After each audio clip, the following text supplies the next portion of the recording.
When I was either in the second or third grade, one day I attacked a teacher or volunteer. I'm not sure who she was. I always thought this happened in the second grade, but now I'm starting to think it happened in the third grade. And I know it was around this time because we started doing a thing called AR testing.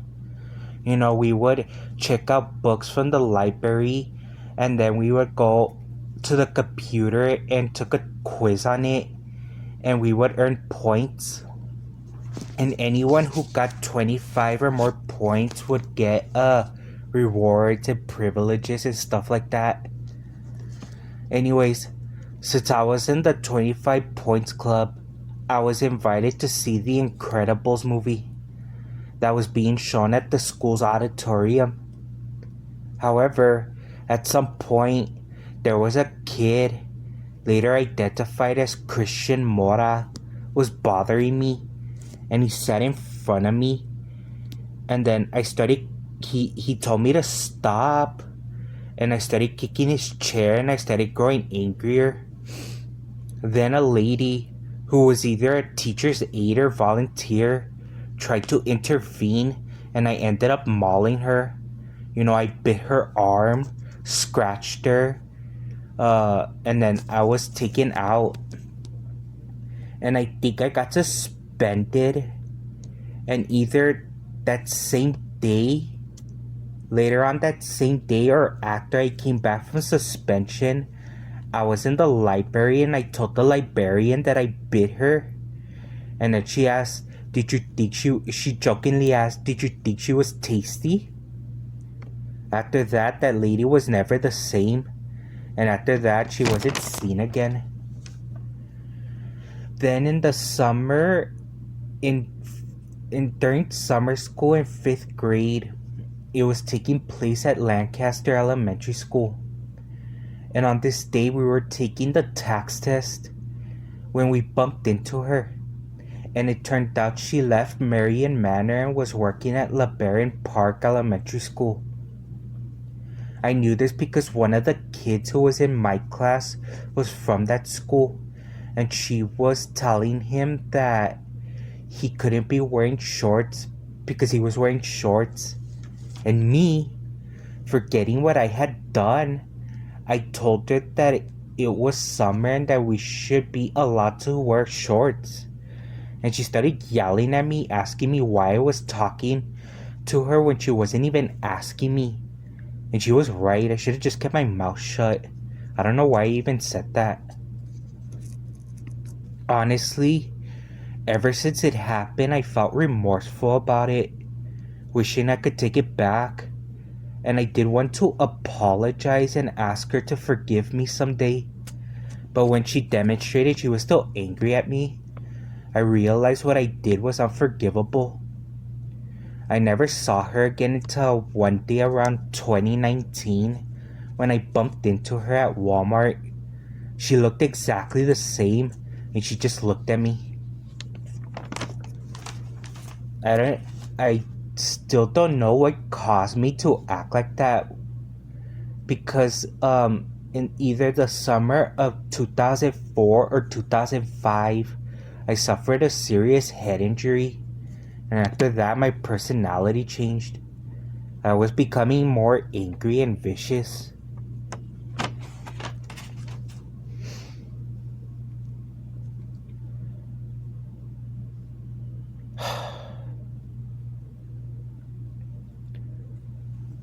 Starting from 3rd or 4th grade, we started going to a computer class.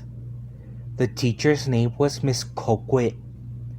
And honestly, I liked that class because although it was still a class, I found it more relaxing and we could meditate while learning on the computers. One day in the 4th grade, we were in Miss Coquit's. I think we were doing something different that day, so I asked Coquit, what do we do? However, Coquit was busy talking to another student, so me, as usual, being a retard, I yelled, "What do we do?" And then Coquit came up to me and we're like, and then I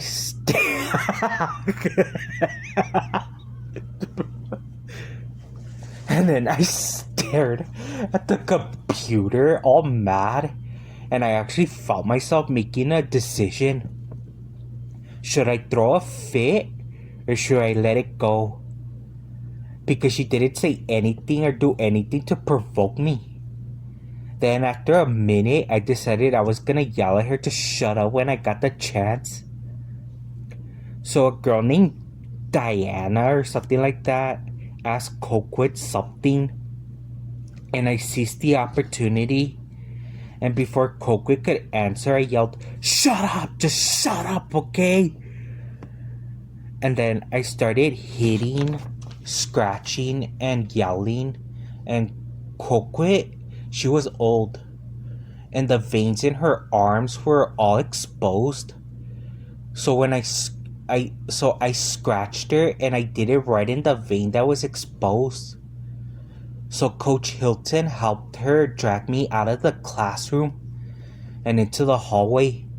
And as I sat on the floor, there were a class of 5th graders in line looking at me as they went into the other computer class next door. And then I punched Coquit in the knee, and I was sent to the principal's office.